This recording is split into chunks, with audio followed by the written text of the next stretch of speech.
Lopaganyeso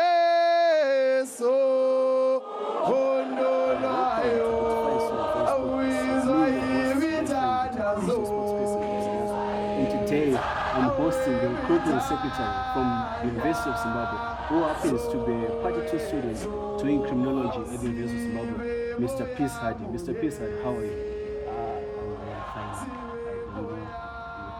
Okay, I'm doing great. So today we want to have a discussion on what has been happening at the University of Zimbabwe, considering the crisis that we have, lecturers striking, suspension of lecturers, and also university students being affected in terms of their semester, in terms of their lectures. So I want you to highlight to us what has been happening before, what led to this crisis, how it all happened back from 24 April when you started supporting lecturers. Okay, let me start by explaining what happened. At first, we did our first block. We have 4 blocks at a semester. We did our first block and our second block. So we write exams. After the week of exams, we start a new block next week. So in the third block, the lecturers started to strike. The strike was launched by IUT, Association University Teachers. They abandoned us. They started to stay at their homes, even their offices, you couldn't find them. So they started their picketing on the 24 April. And we as ZINASU, we decided to stand with our lecturers who are being underpaid. And they did their picket. Okay, some of the lecturers were suspended before the picketing? Yes, for striking. And they did their picketing, which was lawful. They did their picketing on the 23 to 24 April. Yes. But I want to understand something. The picketing happened after the suspensions. Yes. But before those suspensions, the admins, it looked like it was keen to discuss with the lecturers concerning the crisis. Maybe we were hoping that they would increase the salaries. But what happened? What was the cause for all this chaos? What was the cause for the admin to go on to say now we are suspending lecturers before even approaching them to have a dialogue? Okay, I personally, in my own opinion, I don't think the admin wanted to do anything. They just wanted the lecturers to come back by force. Even now, they still want them to come back by force, continuing their underpayments. And the lecturers are still at home now. Okay, but the crisis here that we have, you're saying they're still trying to force lecturers to come back and resume the semester and resume their lectures. But we have heard that the university has embarked on a chain to hire temporary lecturers on a 3 months contract basis that is running until August. How is the reception of students in light of those developments to hire temporary lecturers? How are students responding to that? Yeah, I like this saying which says, when elephants fight, it is the grass that suffers. It is our burden as students, for these lecturers to be striking, not talking more of hiring temporary lecturers who are not even, how do you know about their experience, who are not even experienced, and the exams we wrote in block 2 are not yet marked now, and we are still hoping that they will pay our lecturers. That's the only solution we see that can be fair to everyone, because we have paid our full tuition fees, and some of us we paid late registry fees also. It's a thorn in the flesh to us. Okay, but I've seen there's a division in terms of opinion when it comes to students. Some students are saying the hiring of temporary lecturers is good for them to allow the current block to progress, to allow the semester to commence or to finish, I can say. So, but I've seen other students saying, no, let us put this current semester, this current block to a hold and resume later. Let us have a semester break and resume later. You as the student leadership at UZIT, what is your point? What is your view concerning that? We have students who want to go on attachments. We have final year students who are about to graduate, and some of them, their dissertations are not yet marked. and they are not doing anything, they are not learning. Their lecturers have stopped to respond to them, and it will affect the graduation time. The semester might be extended to some. We think after we did a survey to students, some students are saying it's better for the semester to be extended.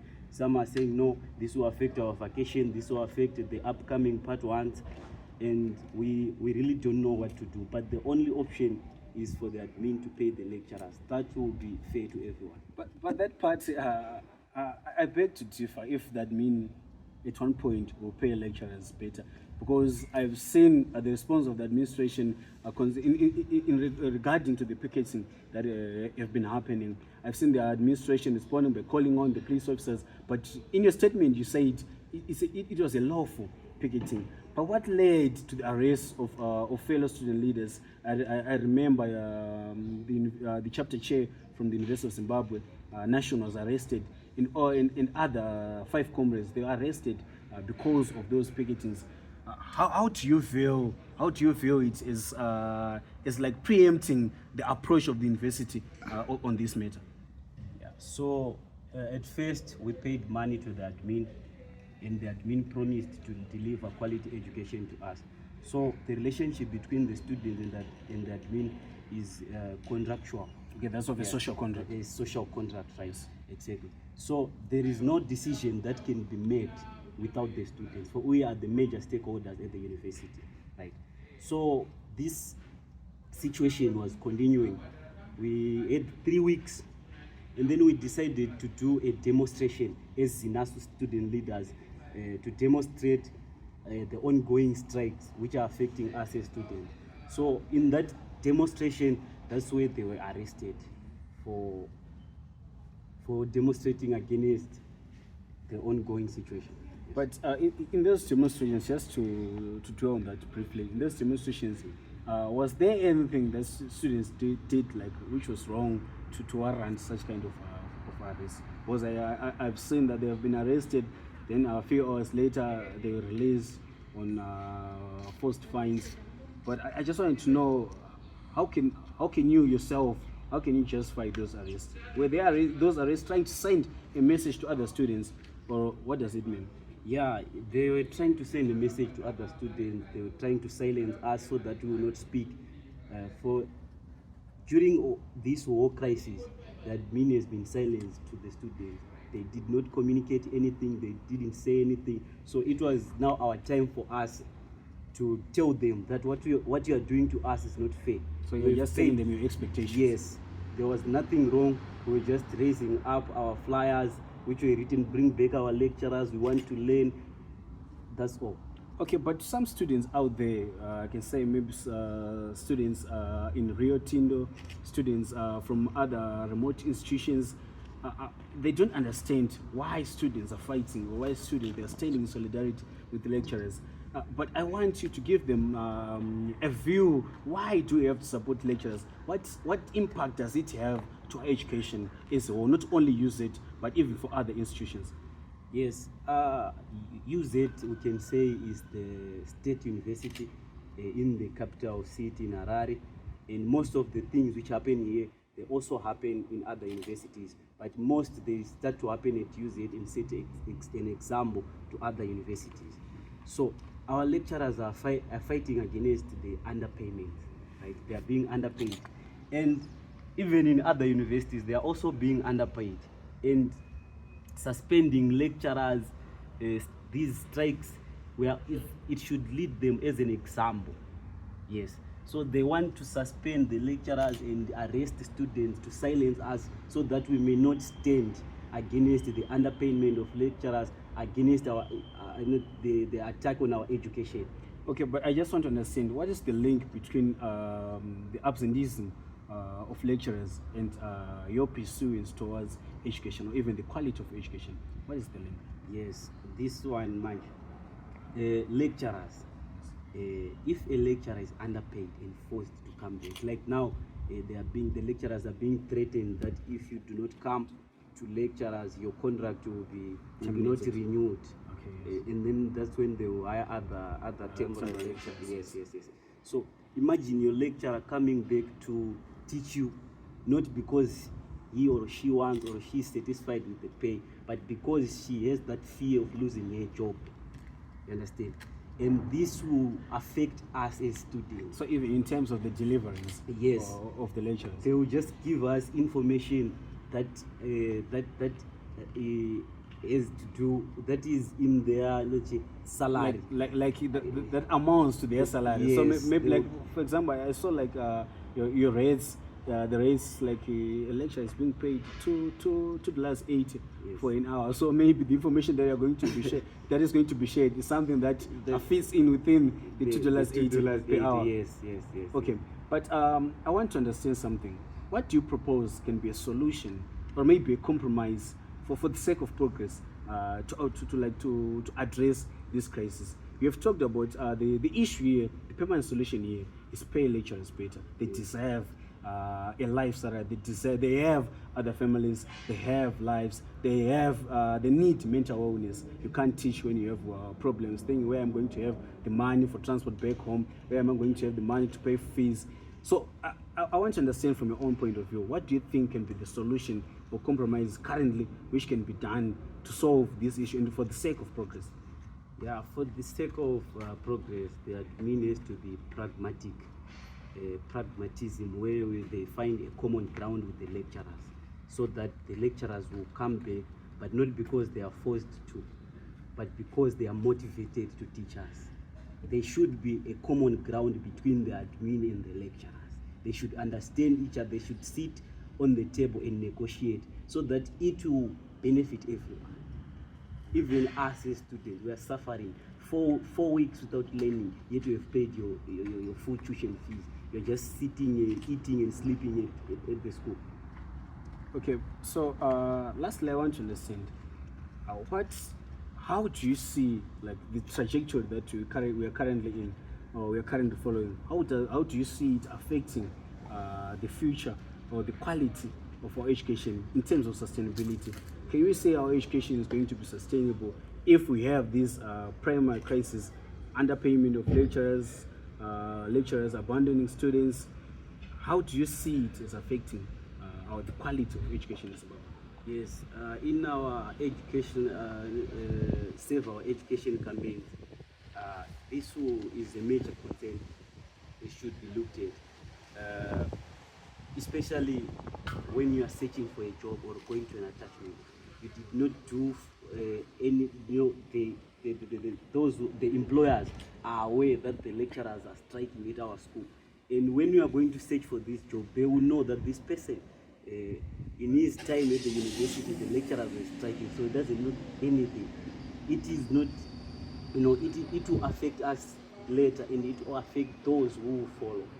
Everyone who is coming from behind and those who are coming, it will affect all of us. Okay, in terms of if the underpayment of lecturers continues and lecturers abandoning schools, being threatened, they come back, this will all destroy our education. But okay, what like the current crisis, how does it affect like the reputation of the university? This obviously it affects the reputation of the university, given that you want to go and learn at the university where people are not learning, where lecturers are striking, where it is no longer that UZ we used to know, that University of Zimbabwe, which was cherished by everyone. Because now you know that this school will not learn anything, lecturers are complaining about the underpayment, all of those things. So you're saying chikomo chareruke? Chikomo chakurerutswa. Because I read another comment from another comrade saying chikomo chamaimbo tichinorema, but now I can even go there and teach as a lecturer. And I also met another student who is currently on attachment learning at the University of Zimbabwe. She was saying I can even go back and be a lecturer at the University of Zimbabwe. But those comments, yeah, we can talk about those comments in a comic way, but they have a deeper meaning. It means something.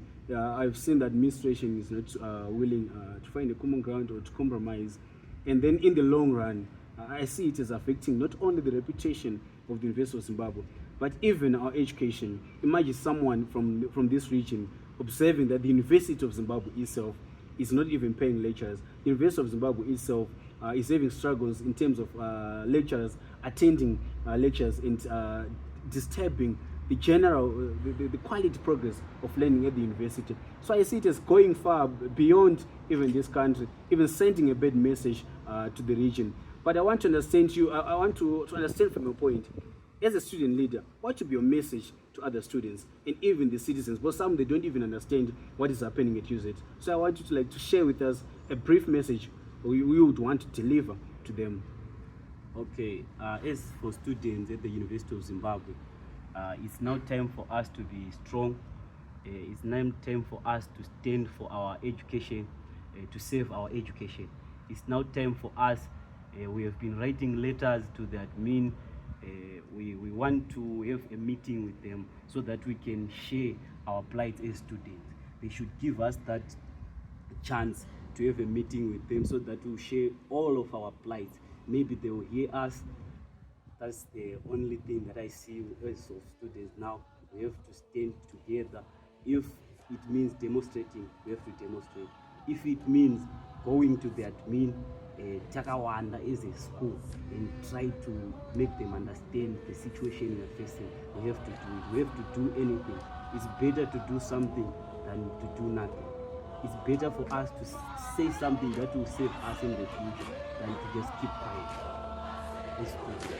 And as and talking to everyone, every citizen who is outside there, we all need your support in this crisis we are facing as students. We need everyone's support. They should support us in any way they can, so that we will save our education, so that we have our normal learning. Truly, the education is a crisis, as the campaign that has been led by ZINASU. So this was Peace Hardy, a fellow student from the University of Zimbabwe, sharing with us what has been happening at the University of Zimbabwe here on our podcast.